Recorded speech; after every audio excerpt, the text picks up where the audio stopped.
Hello everyone, स्वागत है आप सभी का इस यूट्यूब चैनल स्टडी आईएएस पर। और यहाँ पर प्रस्तुत करने जा रहा हूँ लेक्चर नंबर 8 आपकी सीरीज का, जिसका नाम है marathon course on government schemes. तो government schemes for UPSC CSC 2020 के लिए हम यहाँ कवर कर रहे हैं। ये होने जा रहा है लेक्चर नंबर 8। पुराने 7 लेक्चर नहीं देखे हैं तो आपने बहुत गलत किया। आप पुराने 7 लेक्चर देखने के लिए चैनल को सब्सक्राइब कीजिए, प्ले लिस्ट में जाइए, वहां पर एक सीरीज मिलेगी। उस सीरीज में जाकर आप लेक्चर नंबर 1 से लेकर 7 तक के सारे एक बार में देख सकते हैं। तो शुरू करते हैं आज का ये लेसन, ये कोर्स, इस कोर्स का लेक्चर नंबर 8। तो बिना वेट करते हैं लेक्चर नंबर 8 को शुरू। Okay, this lesson is being presented by me Rahul and let's get started। शुरू करने से पहले बताना चाहूंगा that 3 mega batches are going to start for your UPSC CSE 2020-2021। Okay, और ये लेक्चर जो है वो शुरू होने जा रहे हैं 15 जून से। सो आप यहाँ पर ज्वाइन कर सकते हैं।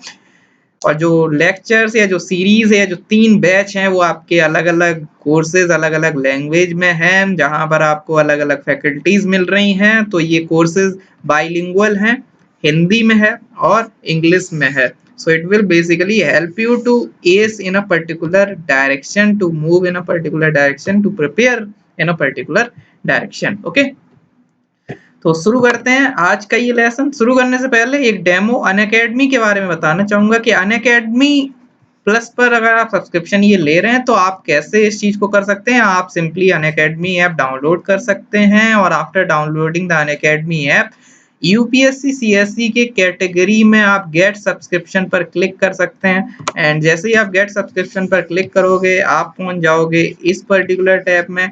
यहाँ पर आपको 12 मंथ्स, 24 मंथ, 6 मंथ, 3 मंथ और 1 मंथ का कोर्स देखने को मिलता है। 24 मंथ्स के लिए मान लीजिए कि आप सब्सक्रिप्शन लेना चाह रहे हैं।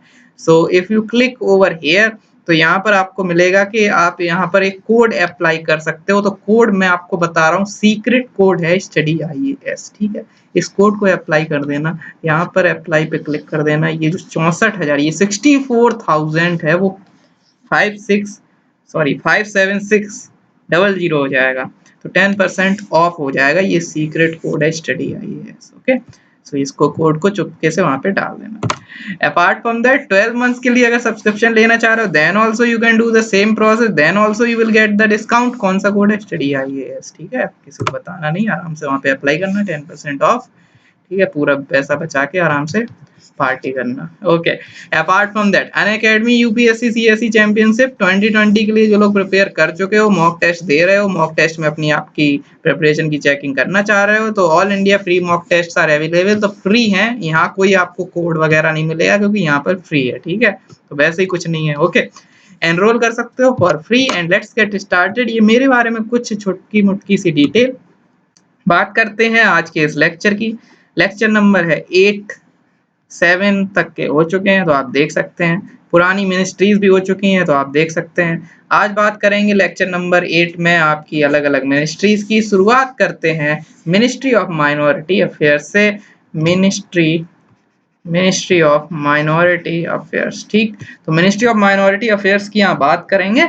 सो बात करते हैं सबसे पहले, यहाँ पर देखो मिनिस्ट्री ऑफ माइनॉरिटी अफेयर्स थोड़ी सी ज्यादा ध्यान से पढ़ना। उसका रीजन है, देखो मेंस के लिए इतनी ज्यादा इंपॉर्टेंट नहीं है ये मिनिस्ट्री, क्योंकि मेंस के लिए आपकी इतना ज्यादा और भी चीजें हैं, जैसे हेल्थ सेक्टर है, एजुकेशन सेक्टर है, तो वो चीजें सिलेबस में भी हैं। सो दैट्स वाई थोड़ा सा ज्यादा उनका पोर्शन आपको इधर उधर रेलिवेंट मिल जाएगा। फाइनेंस का आपका इकोनॉमिक्स में मिल जाएगा, कॉमर्स इंडस्ट्रीज का इकोनॉमिक्स में मिल जाएगा। तो इस तरीके से उनका सिग्निफिकेंस है मेंस में और प्री में भी। लेकिन माइनॉरिटी अफेयर्स थोड़ी सी इसलिए इंटरेस्टिंग है बिकॉज यहाँ पे जो स्कीम्स हम पढ़ने वाले हैं ना, वो सारी की सारी एक कंफ्यूजन क्रिएट करने वाली हैं।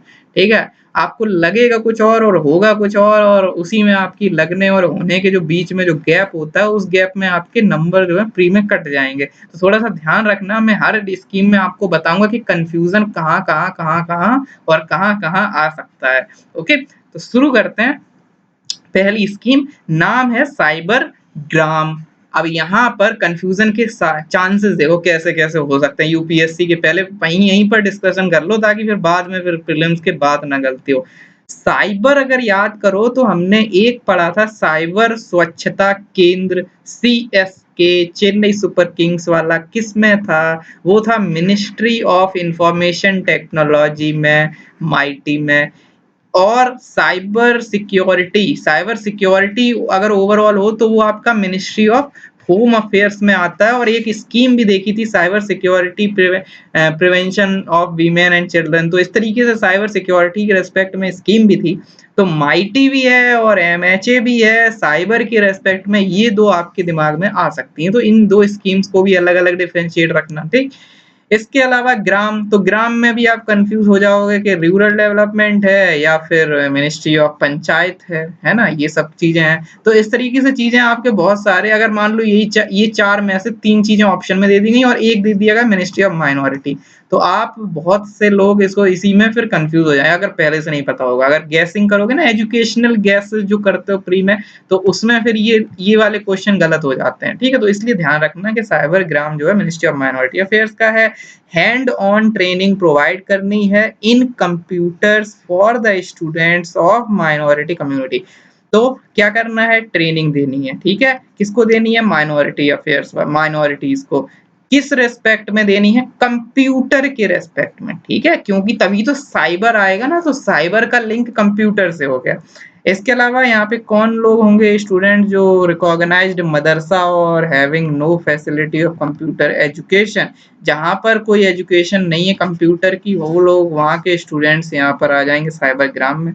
और 6th से लेकर 10th तक के होंगे, ठीक है। तो भाई 10th के ऊपर वालों से क्या दुश्मनी है? मास्टर्स, पीएचडी और इन लोगों के लिए क्या प्रोग्राम है, तो अभी हम पढ़ेंगे उसको आगे, ठीक है। अभी बस इतना समझो कि इनको इतना दिया जा रहा है। इसके अलावा other students belonging to minority community residing in a minority concentration area, तो या तो माइनॉरिटी कंसंट्रेशन एरिया में रहते हो, या ऐसे स्कूल में पढ़ रहे हो या मदरसा में पढ़ रहे हो जहाँ पर कंप्यूटर एजुकेशन नहीं है, तो वो एलिजिबल। और 6 से 10 वाले एलिजिबल, ठीक है। तो ये 2-3 एलिजिबिलिटी क्राइटेरिया है अंडर साइबर ग्राम। ये एक कंपोनेंट है मल्टी सेक्टर डेवलपमेंट प्रोग्राम का, तो ये ध्यान रख सकते हो। इसके अलावा अब देखो साइबर ग्राम में क्या हो रहा है, स्किल दी जा रही है, किसको दी जा रही है? माइनॉरिटीज को दी जा रही है, जो ऐसे स्कूल में या ऐसे मदरसा में पढ़ रहे हैं जो वहां पर कंप्यूटर वगैरह है नहीं, या माइनॉरिटी कंसंट्रेशन एरिया में है, या फिर आपके 6 से 10 की क्लास के बीच में है, तो वो सारी एलिजिबिलिटी हैं। और इसके अलावा उन्हें कंप्यूटर की शिक्षा दी जाएगी, ये तो हम ऑब्जेक्टिव में समझ गए। लेकिन कैसे दी जाएगी? तो यहाँ पर अब कंप्यूटर की दी जाएगी, तो कंप्यूटर में तो बहुत कुछ होता है ना, ट्रिपल सी होता है, सी होती है, सी प्लस प्लस होती है, तो क्या क्या एग्जैक्टली क्या HTML की कोडिंग सिखाई जाएगी या XML की कोडिंग सिखाई जाएगी, या कोई डिप्लोमा कराया जाएगा या ओ लेवल कराया जाएगा? What they are going to do this with this thing? तो यहाँ पर क्या होगा? BCC होगा, ट्रिपल सी नहीं, BCC। ये क्या है? 39 आवर्स का बेसिक कंप्यूटर कॉन्सेप्ट का एक सिलेबस होगा, ट्रेनिंग दी जाएगी इसकी हेल्प से। जैसे ट्रिपल सी होता है तो वैसे ही BCC होगा, 39 आवर्स का होगा। 39 आवर्स का लॉजिक समझो, लॉजिक यहाँ कुछ नहीं है, मुझे नहीं पता लॉजिक क्या है, आप मिनिस्ट्री ऑफ माइनॉरिटी अफेयर से पूछ सकते हैं, ठीक है। तो वो ये बस याद रख लेना 39 है, बस, ठीक है। हो जाए तो हो जाए, नहीं तो कोई नहीं, यहाँ पे कोई इतना बड़ा वो नहीं है issue. Common service centre e governance limited जो है वो इसकी स्पेशल पर्पस व्हीकल है फॉर द यू कैन से for this better you can से मैनेजमेंट एंड ऑल। और यहाँ पर विलेज लेवल एंटरप्रेन्योर जो है नियर मदरसा ट्रेनिंग है, नियर मदरसा, मदरसा के पास जो विलेज लेवल एंटरप्रेन्योर्स हैं उनको बेसिकली वो ट्रेनिंग सेंटर का काम करेंगे। और लोएस्ट लेवल ऑफ इम्प्लीमेंटेशन यहाँ पर ये है, मतलब ये जो है village level entrepreneur they are at the lowest level when it comes to implementation. तो इम्प्लीमेंटेशन में बहुत सारे लेवल होंगे, first level, second level, third level, fourth level, whatever. तो लोएस्ट लेवल जो है वो विलेज लेवल एंटरप्रेन्योर है। और अगर लिंक करो, हमने पुरानी स्कीम्स में भी पढ़ा हुआ है कि विलेज लेवल एंटरप्रेन्योर्स को इंसेंटिवाइज वगैरह किया जाता है कि अवेयरनेस वगैरह क्रिएट करने के लिए एंड ऑल दोज थिंग्स। तो आप यहाँ पर भी समझ सकते हो। इसके अलावा ये बता ही चुका हूँ।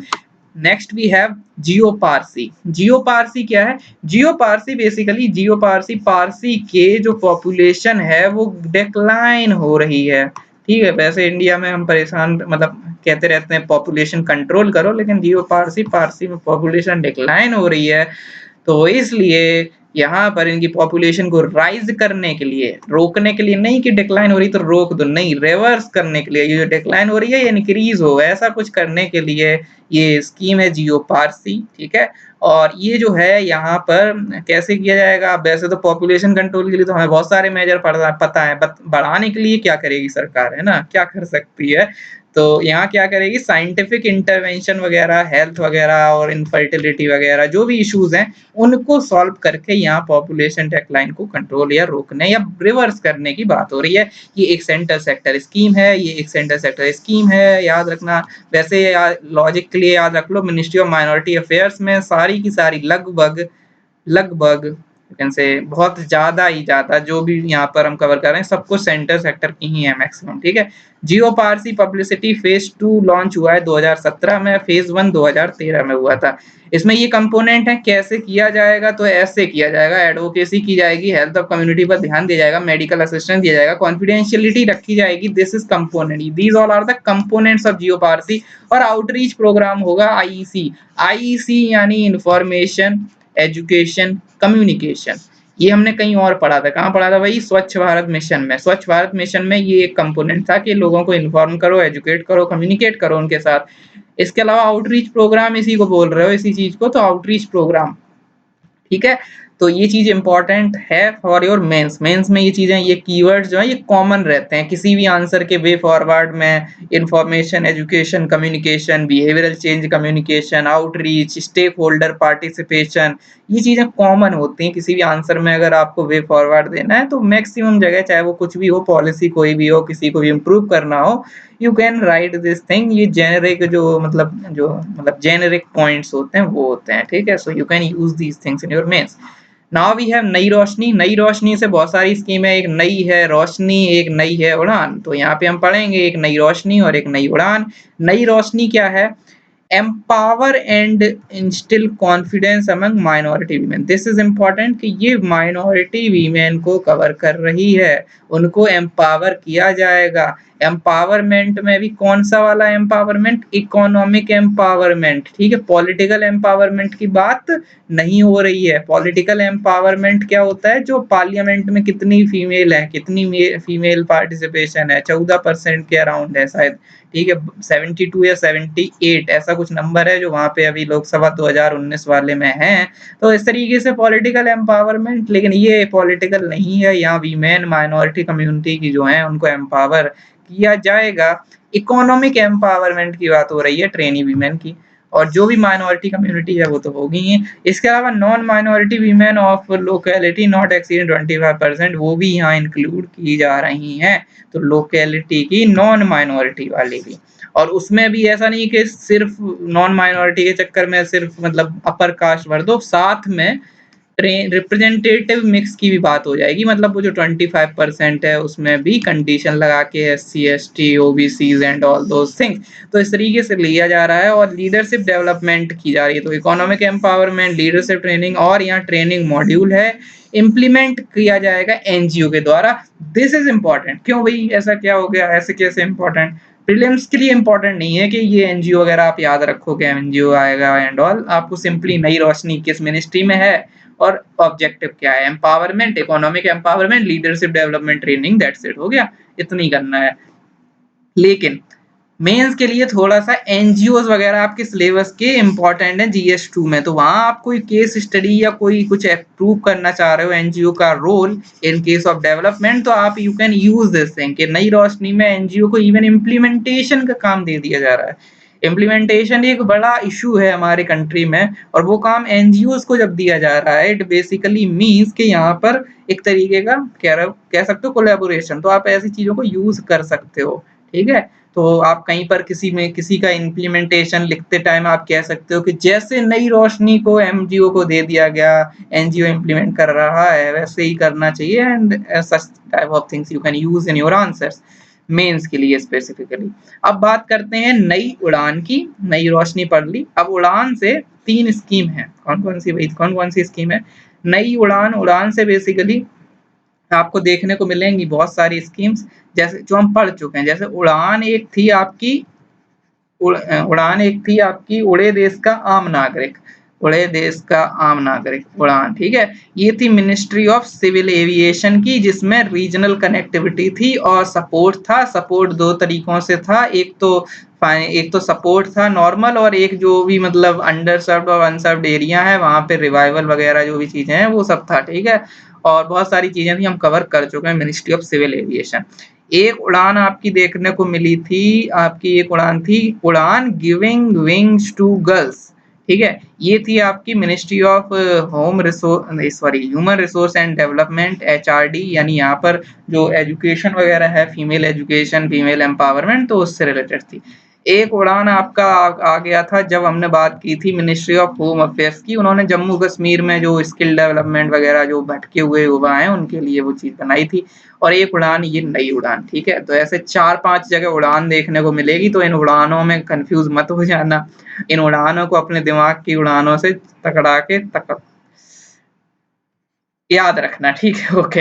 And apart from that, to provide क्या है इसमें, to provide financial support to the minority candidate. जो लोग, देखो सिंपल है, यूपीएससी देते हो, एसएससी देते हो, या एसपीएससी या स्टेट पब्लिक सर्विस कमीशन देते हैं, सब जगह आपको अलग अलग स्टेज देखने को मिलेंगी। ऐसा नहीं है कि एक एग्जाम हो गया और तुक्के में हो गए पास तो हो गए, नहीं। Pre mains interview, pre mains, mains interview वगैरह वगैरह वगैरह, ठीक है। तो जो पहली स्टेज होती है एग्जाम्स की, प्रिलिमिनरी स्टेज, ठीक है, तो वो प्री निकालने के बाद, क्रैक करने के बाद, नई उड़ान के तहत माइनॉरिटी कैंडिडेट्स को सपोर्ट दिया जाएगा, फाइनेंशियल सपोर्ट। और यहाँ पर एक कंडीशन है कि 8 लाख पर एनम से इनकम भी कम होनी चाहिए, ताकि मतलब ऐसा नहीं है कि बहुत बहुत ज्यादा पैसा उनको मिल रहा है, फायदा नहीं, ऐसा नहीं है।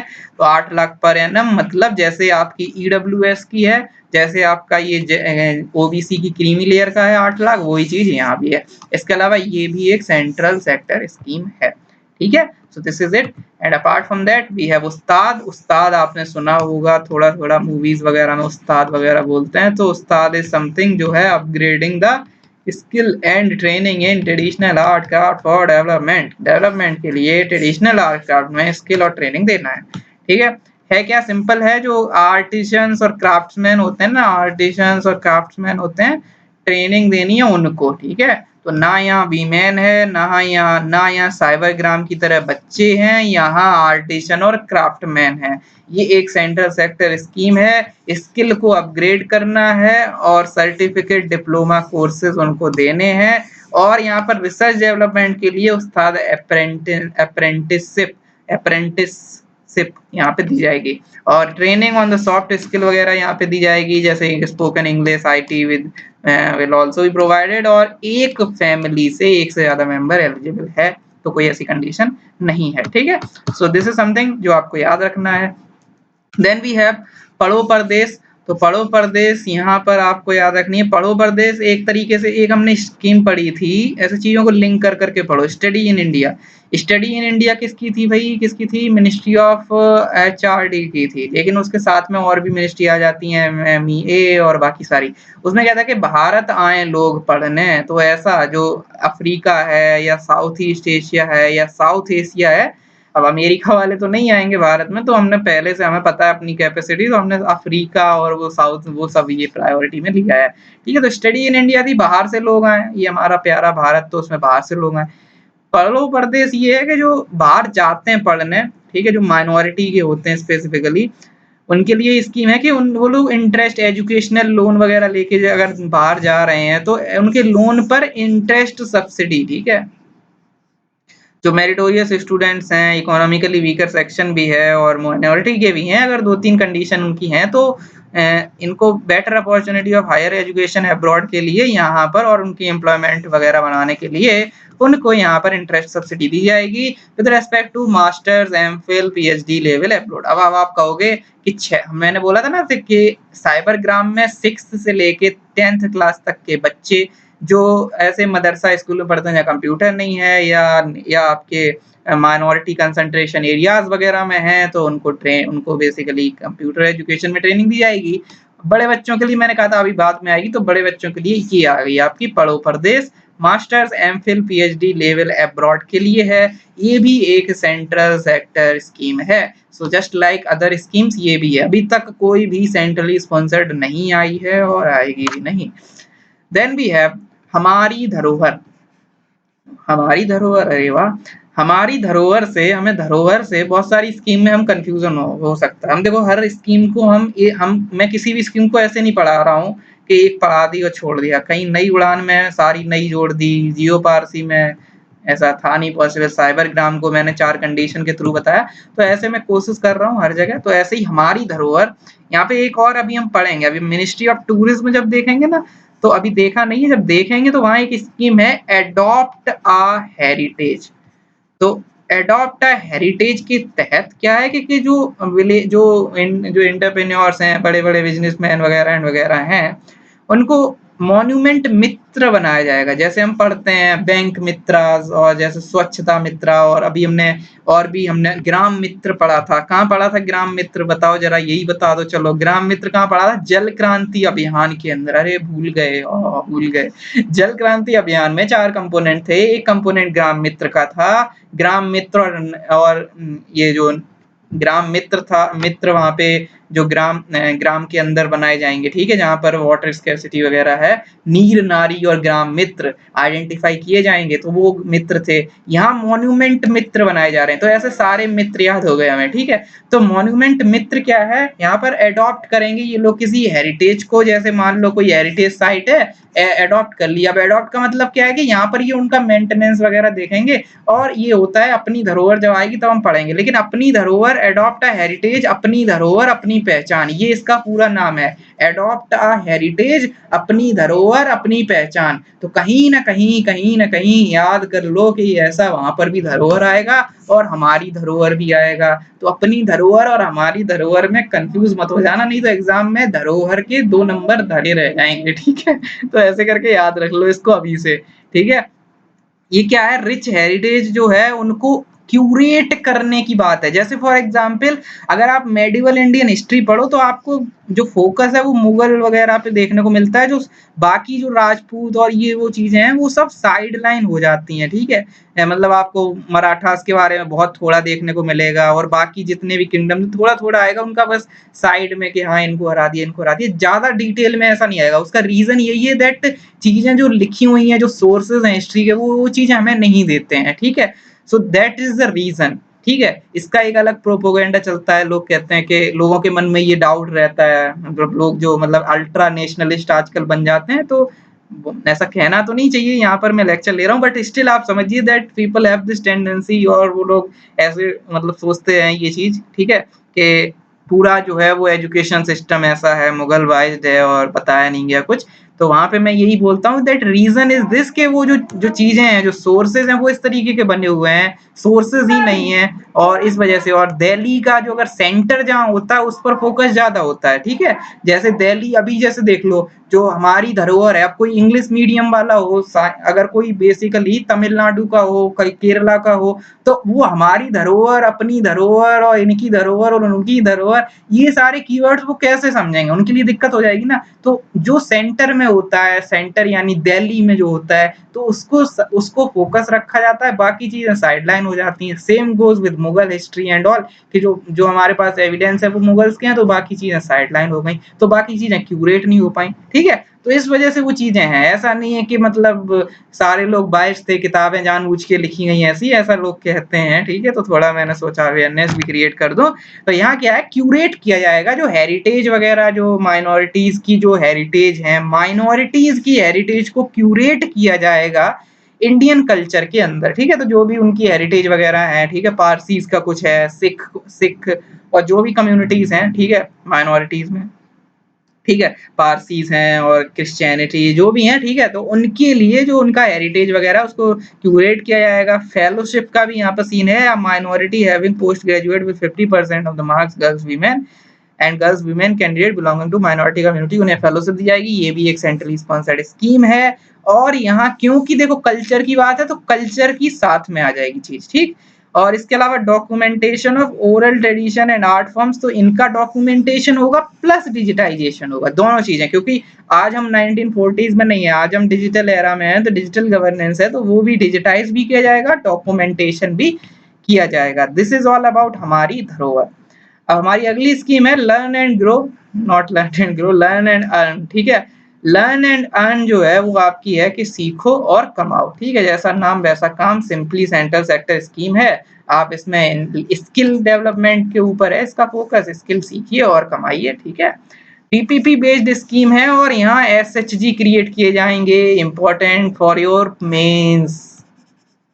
क्यों भाई? क्योंकि एनजीओज, एसएचजीज, ये सारी चीजें इंपॉर्टेंट हैं, मेंस के सिलेबस में लिखी हुई हैं, तो याद रखना कि यहाँ पे एसएचजी विल बी क्रिएटेड, तो कहीं पर एसएचजी के बारे में लिखते हुए लर्न एंड अर्न को आप अगर आपको याद आ जाए तो you can use it, otherwise बस लर्न एंड अर्न जो है वो किस मिनिस्ट्री की है और क्या ऑब्जेक्टिव है, सेंट्रल सेक्टर है, बस 2-3 चीजें याद रखनी है।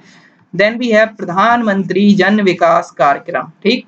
प्रधानमंत्री जन विकास कार्यक्रम मल्टी सेक्टोरल डेवलपमेंट प्रोग्राम, जो हमने देखा था ना, कहाँ देखा था, साइबर ग्राम जो था वो कंपोनेंट था इसका, और लेकिन इसको अब रीस्ट्रक्चर कर दिया गया है, यानी इसका 2. ये देखो 2.0 जो है ये ऑफिशियल नहीं है, ये मैंने बस यहाँ समझाने के लिए, अदरवाइज मुझे लिखना पड़ता पूरा restructuring and re emphasizing and all. तो रीस्ट्रक्चरिंग हो गया है एमएसडीपी का, और हमारे को मिल गया है प्रधानमंत्री जन विकास कार्यक्रम, ठीक। याद रखना प्रधानमंत्री जन विकास कार्यक्रम मिनिस्ट्री ऑफ माइनॉरिटी अफेयर्स के अंदर आती है। इसमें क्या है, minority concentration town and cluster of village को क्या किया जाएगा, आइडेंटिफाई किया जाएगा, ठीक है। और विकास की यहाँ पे गंगा बहाई जाएंगी, गंगा जमुना सरस्वती। फंडिंग जो है वो स्कीम के अंदर सेंटर देगा, लेकिन रिकरिंग मेंटेनेंस होगा स्टेट का।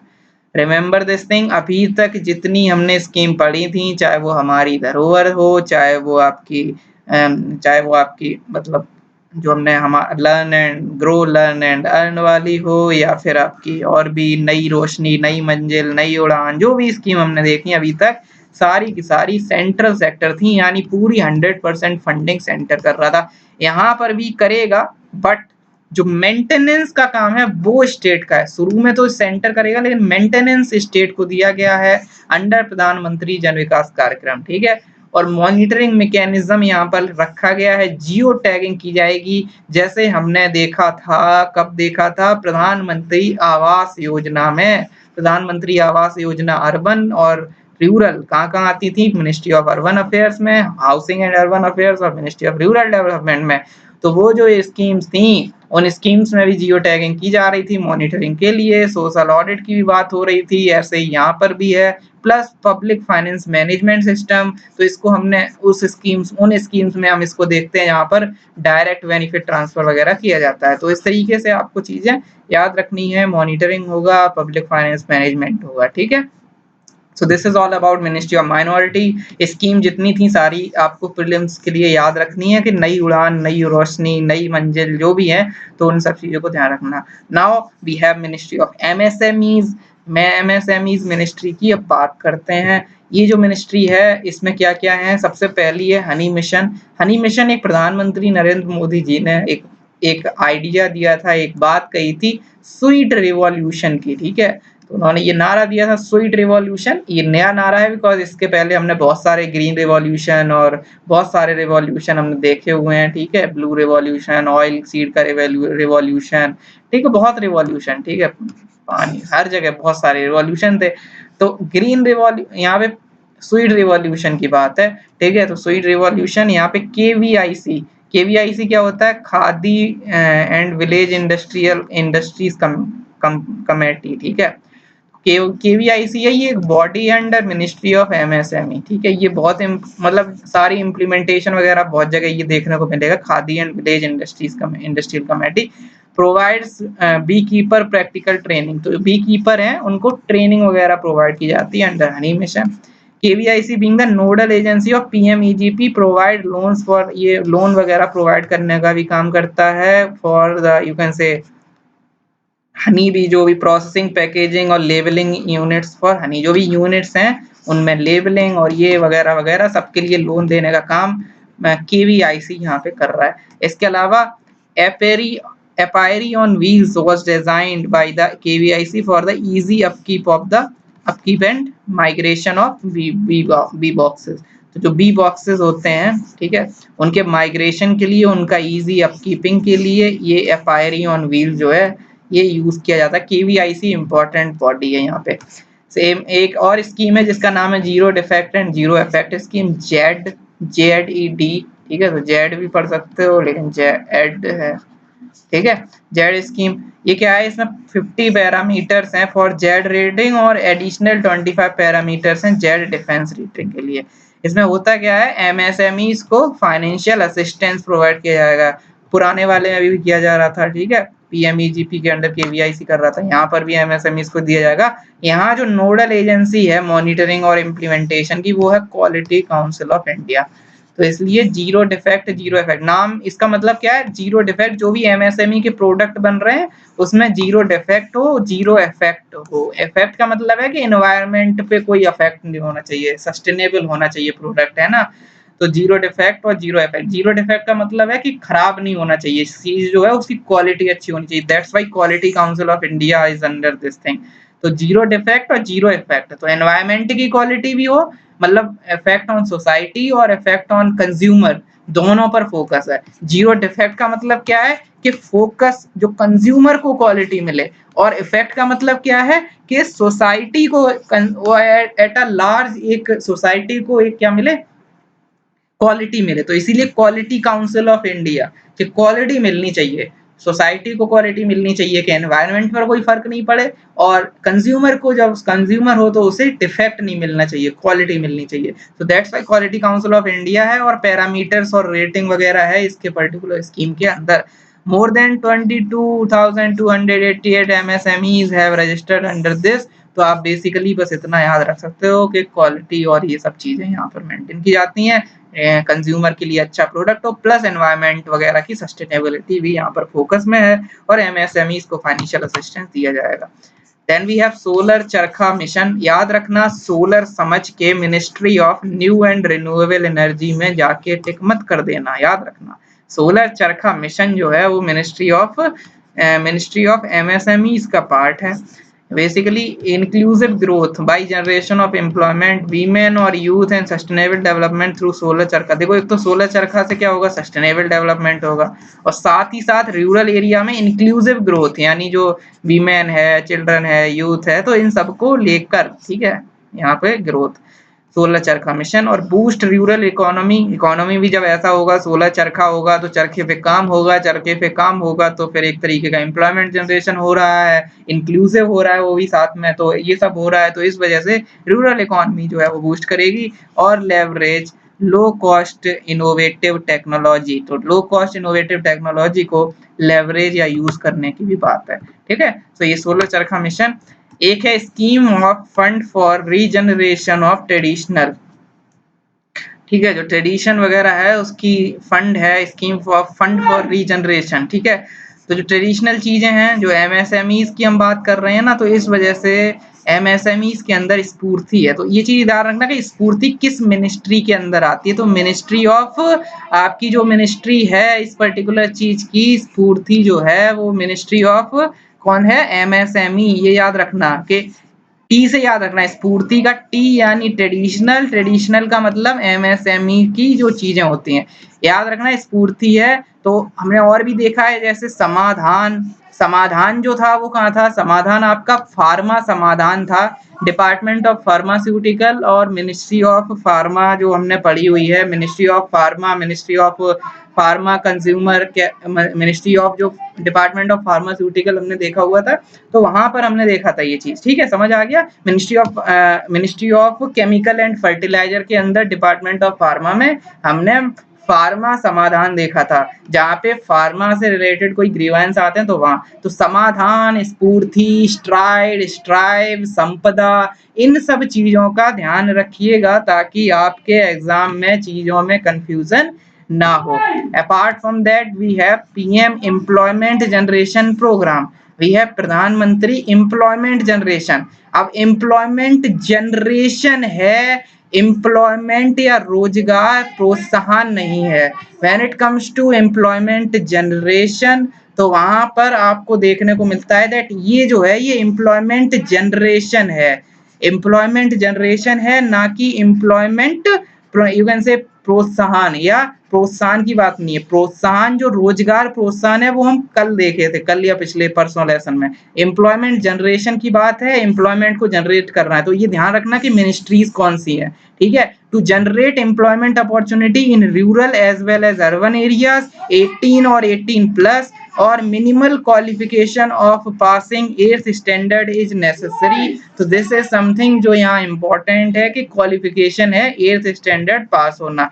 इसके अलावा ये एक central sponsored central sector scheme है, क्रेडिट लिंक्ड सब्सिडी प्रोग्राम है। प्रधानमंत्री ये दो स्कीम जो पहले चलती थी इनको सब्ज्यूम करके पीएमईजीपी लाई गई है, और पीएमईजीपी इसका कंपोनेंट है, याद रखना। इम्प्लीमेंटेशन इसका नेशनल लेवल पर केवीआईसी करेगा और स्टेट लेवल पर ये सारी बॉडीज इसका इम्प्लीमेंटेशन कर रही हैं। So you have to remember. और रोजगार प्रोत्साहन से मैं हाथ जोड़कर मेरा आपसे आग्रह है, एक निवेदन है दैट दिस इज नॉट प्रधानमंत्री रोजगार प्रोत्साहन योजना। प्रधानमंत्री रोजगार प्रोत्साहन योजना तो वो है जहां पर आपको एसेक और स्टेट जो ईपीएफओ वगैरह में जो 12% जो होता है वो आप स्टेट दे देगी। तो वो रोजगार प्रोत्साहन अनऑर्गेनाइज्ड को ऑर्गेनाइज में लाने के लिए मिनिस्ट्री ऑफ फाइनेंस वगैरह में आया था। लेकिन ये एम्प्लॉयमेंट जनरेशन है, और एम्प्लॉयमेंट जनरेशन एमएसएमई की है। ये आपको याद रखना है, मेन चीज है, यही धोखा खाओगे, ठीक है। ये धोखा कर देगा आपसे, तो ध्यान रखना है इसको।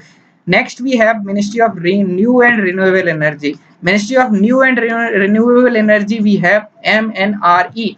तो ये जो है इसमें आपको देखने को मिलेगा Jawaharlal Nehru national solar mission. ये जो मिशन है इसमें बहुत सारे मिशन है, बहुत सारे टारगेट हैं जो आप याद रख सकते हो for your mains exam. Mains exam में कोई आंसर के इंट्रो वगैरह में आप Jawaharlal Nehru national solar mission को इनकॉर्पोरेट कर सकते हो। अब याद रखना सोलर मिशन, अब ये सोलर चरखा मिशन एक्सेप्शन था, अब एक्सेप्शन नहीं है। तो सोलर की स्कीम ऑब्वियसली किसमें आएगी, ministry of new and renewable energy में, ठीक है। तो ऐसे चीजों को ध्यान रखना, जो भी कंफ्यूजन वाली चीजें वो मैं फोकस करके बता देता हूँ।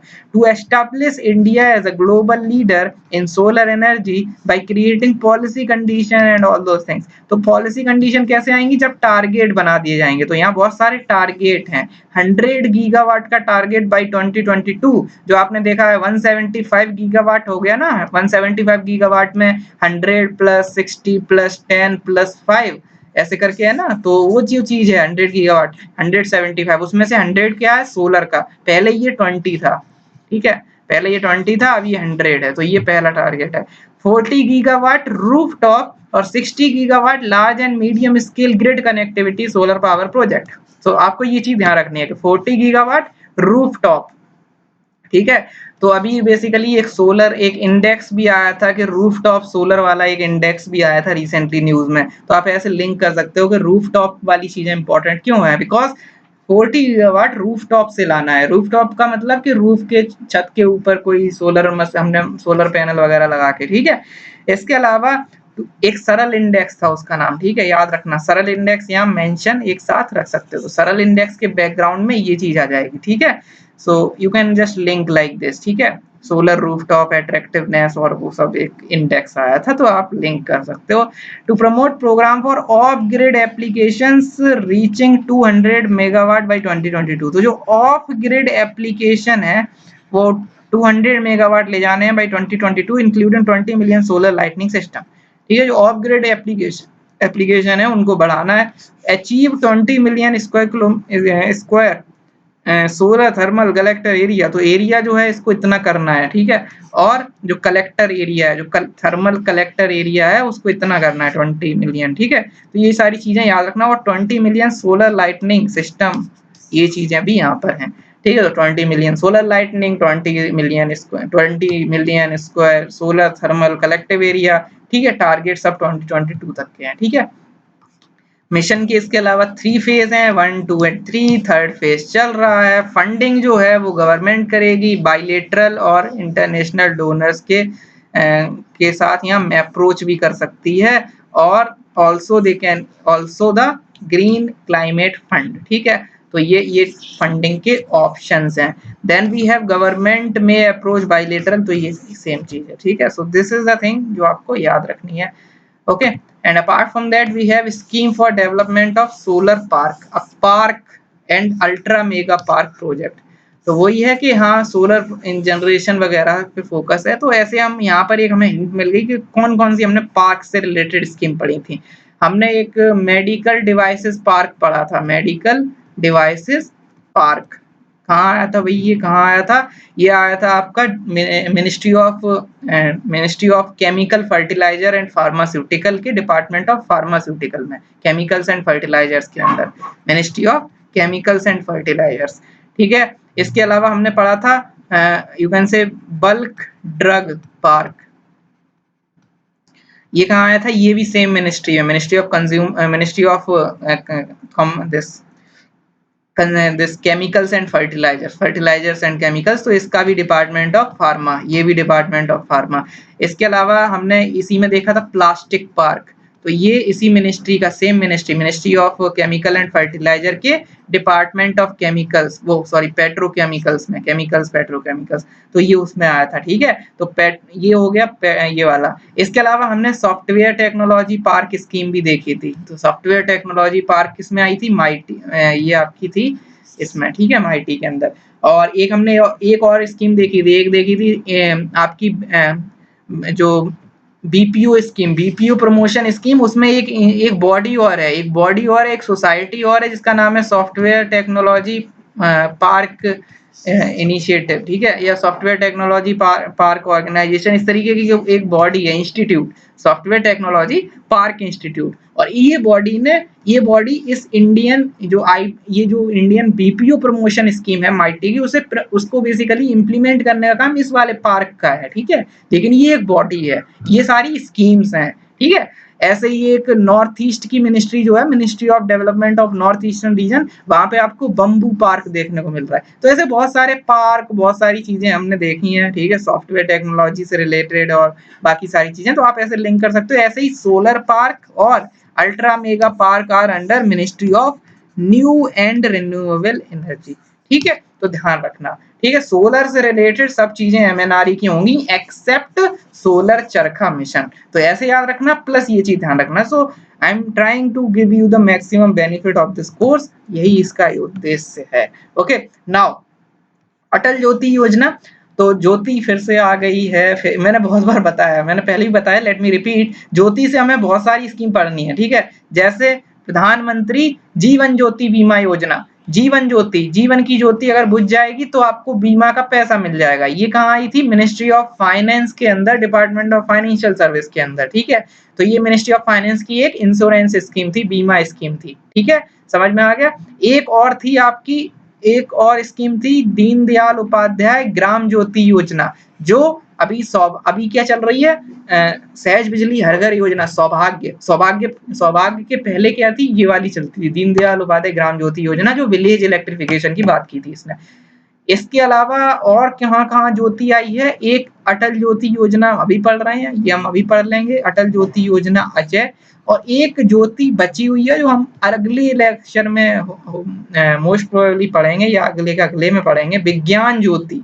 विज्ञान ज्योति जो है ये आपकी कवर होती है आपके बेसिकली साइंस एंड टेक्नोलॉजी में, ठीक है, साइंस एंड टेक्नोलॉजी के डिपार्टमेंट में, मिनिस्ट्री में, तो ये आपको याद रखना है, ठीक है। सो दिस इज समथिंग, जैसे ज्योति में बहुत सारी स्कीम है, तो कंफ्यूज मत होना, इधर उधर मत कर देना। ऐसे ही अटल, अब इसकी सबकी स्कीम की हमने मिनिस्ट्री हमें याद रखनी है। ऐसे ही अटल में बहुत सारी हमने पढ़ ली, अटल भूजल योजना हमने देखी थी, जिसमें वर्ल्ड बैंक फंडिंग कर रहा है, मिनिस्ट्री ऑफ जल शक्ति के अंदर थी।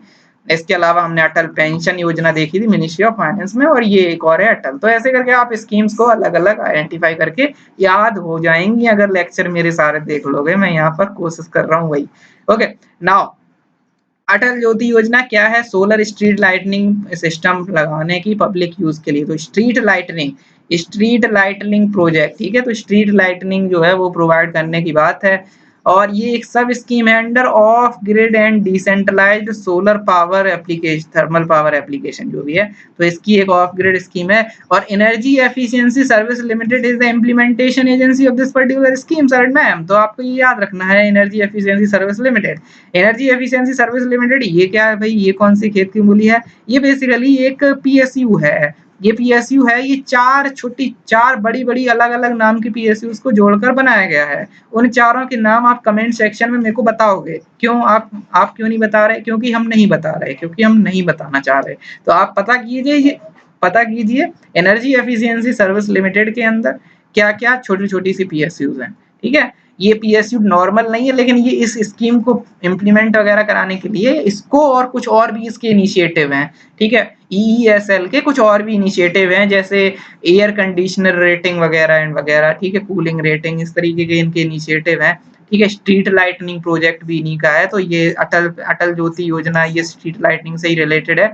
इसके अलावा जो उजाला जो एलईडी बल्ब वगैरह है उसमें भी ईईएसएल का इंपॉर्टेंट रोल है। तो ऐसे बहुत सारे आपको देखने को मिलेंगे। ईईएसएल एनर्जी एफिशिएंसी पर बहुत काम कर रहा है, लेकिन 4 पीएसयू नामी गिरामी पीएसयू यहाँ जोड़ी गई हैं। 4 में से एक एनटीपीसी है, बाकी कमेंट में आप बता ही दो। ठीक है, 3 तो बताओगे ही कम से कम।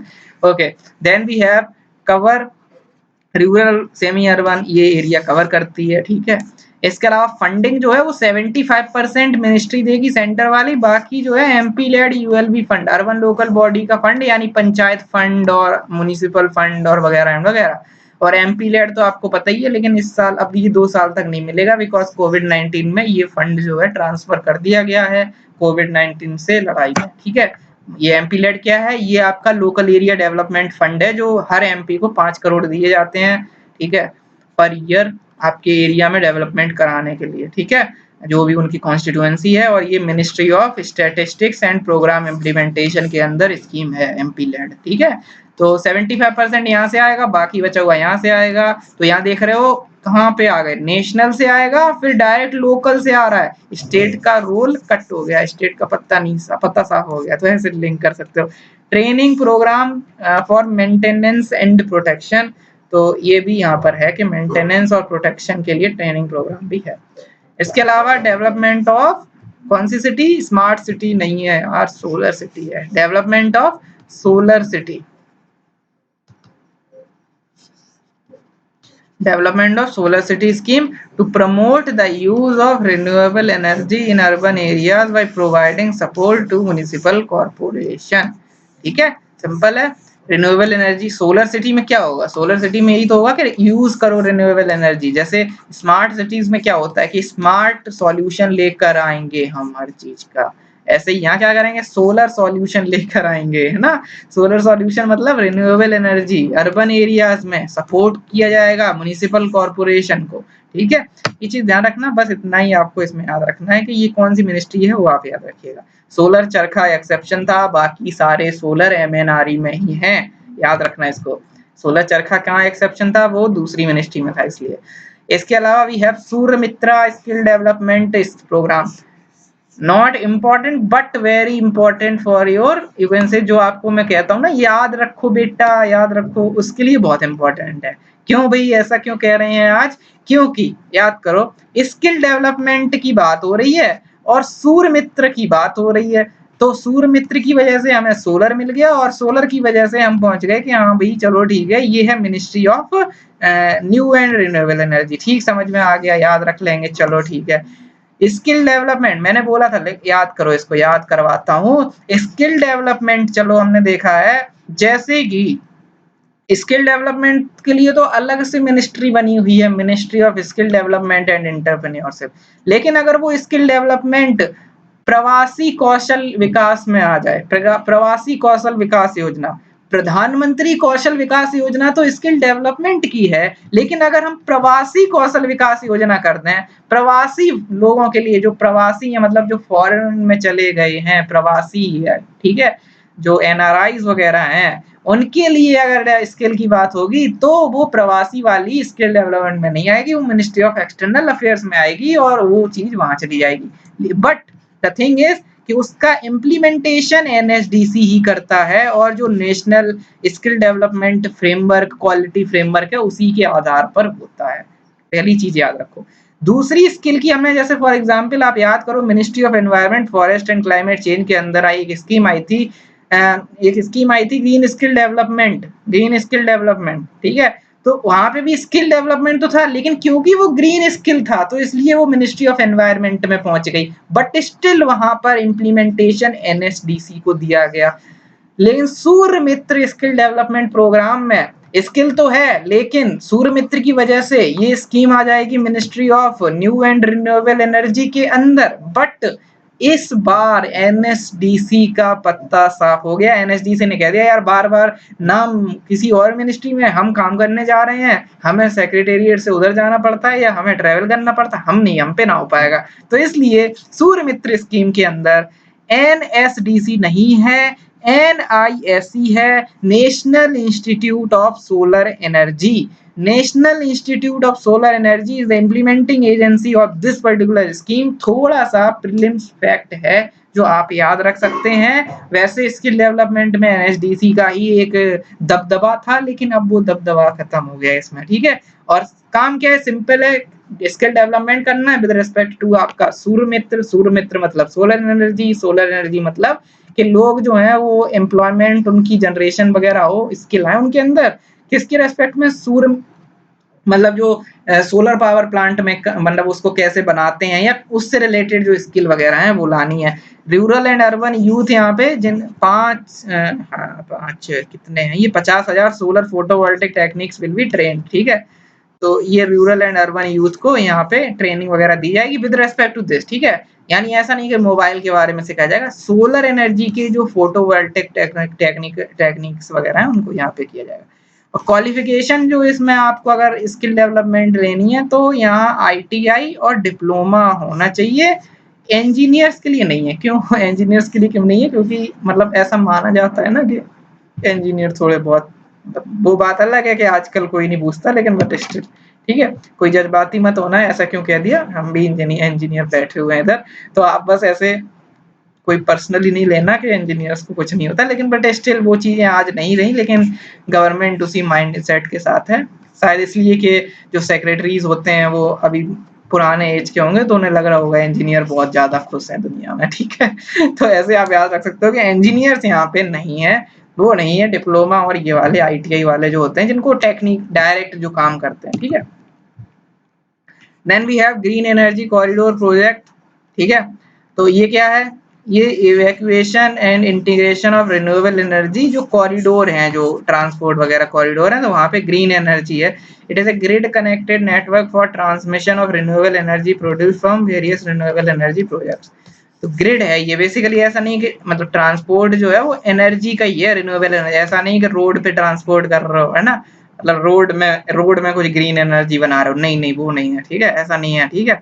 यहाँ क्या है कि जो ट्रांसमिशन है रिन्यूएबल एनर्जी का एक जगह से दूसरी जगह, यहाँ पे intra state transmission system is being implemented by 8 renewable energy rich state की स्टेट के अंदर, जैसे ये कोई स्टेट है, ठीक है, तो उसके अंदर इंट्रा स्टेट एनर्जी ट्रांसमिशन, और Germany is providing technical and financial assistance. तो green green Germany Germany green, ठीक है। इसके अलावा ग्रीन एनर्जी कॉरिडोर प्रोजेक्ट, इसमें बेसिकली इस प्रोजेक्ट में दो कंपोनेंट हैं, एक ग्रीन कॉरिडोर 1, एक ग्रीन कॉरिडोर 2। इसमें क्या है याद रखने को, ये इम्प्लीमेंटेशन करने का काम है power grid corporation of India का। Power grid corporation of India जो है ये आपकी ईईएसएल का भी जो मैंने क्वेश्चन पूछा था ना, एनर्जी एफिशिएंसी सर्विस लिमिटेड, एक तो मैंने एनटीपीसी बता दिया था, एक पावर ग्रिड ये है, दो तो यही हो गए, दो और हैं, दो बता दो, चलो हो सकता है लेसन के एंड तक नहीं बता दूं, धीरे धीरे ऐसे ही, लेकिन आप स्टिल आप कमेंट कीजिएगा। सो implementation power grid corporation of India करेगा, और यहाँ पे असिस्टेंस एडीबी का है। एडीबी क्या है, एशियन डेवलपमेंट बैंक, ठीक है, तो उसका असिस्टेंस यहाँ है। और ओवरऑल जर्मनी का टेक्निकल एंड फाइनेंशियल असिस्टेंस भी था, तो मतलब पूरी ऐसे ही हो रही है असिस्टेंस। ग्रीन कॉरिडोर 2 जो है, कॉरिडोर 2 है, वो इम्प्लीमेंट किया जाएगा बाय रेस्पेक्टिव स्टेट। ये इम्प्लीमेंट एक तरीके का ऐसे किया जाएगा, ये ऐसे किया जाएगा। बाकी ऑब्जेक्टिव सेम है, वही intra state transmission, inter state transmission और वो एनर्जी वगैरह, बस इम्प्लीमेंटेशन में अंतर है। ठीक है। लास्ट वी हैव किसान ऊर्जा सुरक्षा एवं उत्थान महाअभियान, कुसुम स्कीम। कुसुम स्कीम भी है। ठीक है। कुसुम स्कीम में बेसिकली आपको ये याद रखना है मेजर के इसमें 3 कंपोनेंट हैं। पहला कंपोनेंट क्या है कि यहाँ decentralised ground mounted grid connected renewable power plant. ये क्या है भाई, थक गए पढ़ते पढ़ते। इसमें क्या है, सिंपली ऐसा है कि इसमें फार्मर को कोई ऐसा सच इंसेंटिव नहीं दिया जाएगा। ठीक है। क्या होगा, इनडायरेक्टली ऐसा होगा कि फार्मर को फार्मर की जो बैरन वगैरह लैंड है, खराब बंजर भूमि है जो यूज नहीं कर रहे हैं, तो बैरन लैंड वगैरह को यूज किया जाएगा with respect to ground water mounted grid connected renewable power plant. तो वहां पे रिन्यूएबल पावर प्लांट वगैरह यूज बनाया जाएगा। ठीक है। जो ऐसी वाली लैंड है, मतलब जो पहले से यूटिलाइजेशन नहीं थी, तो वहां गवर्नमेंट सपोर्ट करेगी। 10,000 मेगावाट एनर्जी जनरेशन कैपेसिटी का यहाँ पे बात हो रही है अंडर कंपोनेंट ए। ठीक है। तो कंपोनेंट ए जो है वो बेसिकली ये है कि जो आपकी यूज नहीं हो रही, इसी वजह से इसमें सपोर्ट किया जाएगा। अलग से फार्मर को कोई इंसेंटिव यहाँ नहीं दिया जाएगा, इसमें काम होगा जो होगा। Component B is all about installation और component 3 is all about solarisation. Installation का मतलब है कि आपकी जो यूजफुल जमीन है वहीं पर, यहाँ ऐसा नहीं। यहाँ पहले में क्या था कि आपकी खराब जमीन पड़ी है वहीं पे ऐसा हो गया, लेकिन यहाँ क्या है कि आपके stand alone solar power agricultural install किए जाएंगे। यहाँ पर इंस्टॉल किए जाएंगे तो आपको थोड़ा नुकसान भी हो सकता है, क्योंकि यहाँ बैरन लैंड पर नहीं इंस्टॉल किया जा रहा है। बैरन लैंड पे किया जा रहा है तो कुछ नहीं यार, कि एक तो होता है कि हम पहले से ही बर्बाद थे और हमें कौन बर्बाद करेगा, तो चलो आ गए तो आपने लगा दिया तो आपका भला है। ठीक है। तो इसलिए कंपोनेंट ए में कोई अलग से इंसेंटिव नहीं है, लेकिन कंपोनेंट बी में क्या है कि इंस्टॉल किया जा रहा है तो फार्मर का कुछ चीज ट्रांसफर हो रही है, कोई जमीन यहाँ पर ऐसा पहले से ऐसा यूज नहीं हो रहा था, बैरन नहीं थी जो, तो इस तरीके का कुछ है। इसलिए यहाँ फाइनेंशियल इंसेंटिव वगैरह भी दिए जाएंगे और इंस्टॉल किया जाएगा stand alone solar powered agricultural pump. Pump जो है वो सोलर पावर से चलने वाला इंस्टॉल किया जाएगा। ठीक है। तो यहाँ पे क्योंकि फार्मर को थोड़ा सा जगह यहाँ पे ट्रांसमिट हो जाएगी, यूज जो यूटिलाइजेशन है वो बदलेगा, सो दैट्स वाई थोड़ा फाइनेंशियल इंसेंटिव है। तीसरा कंपोनेंट है not installation but solarisation. Solarisation का मतलब क्या है,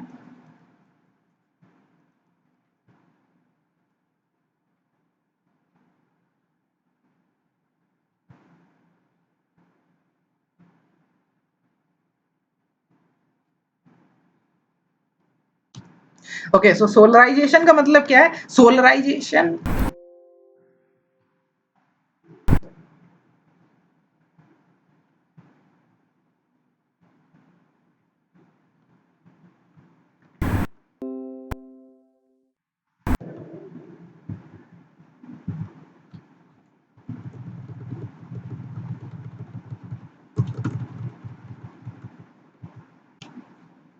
तो सोलराइजेशन का मतलब ये है कि यहाँ पर इंस्टॉल नहीं होगा, सोलराइज होगा। सोलराइजेशन का मतलब ये है कि यहाँ पर पहले से कुछ और है, पहले वाला जो कंपोनेंट है वो आपका इलेक्ट्रिसिटी से चल रहा है, बस उसको पावर ग्रिड से, जो सोलराइज्ड ग्रिड है उससे जोड़ दिया जाएगा।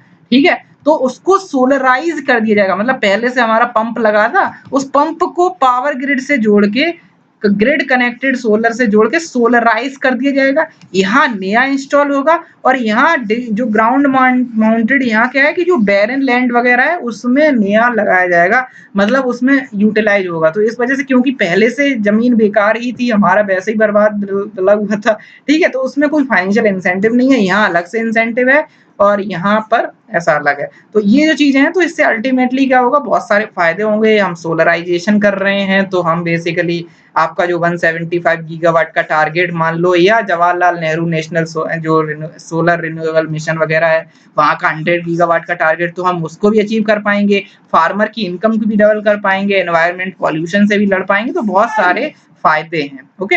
So this is all about किसान ऊर्जा सुरक्षा एवं उत्थान महाअभियान. This is it for the day. और बाकी के लेक्चर में हम बाकी की स्कीम्स वगैरह पढ़ेंगे. This is it for the day. Thank you so much and bye bye. Have a nice day.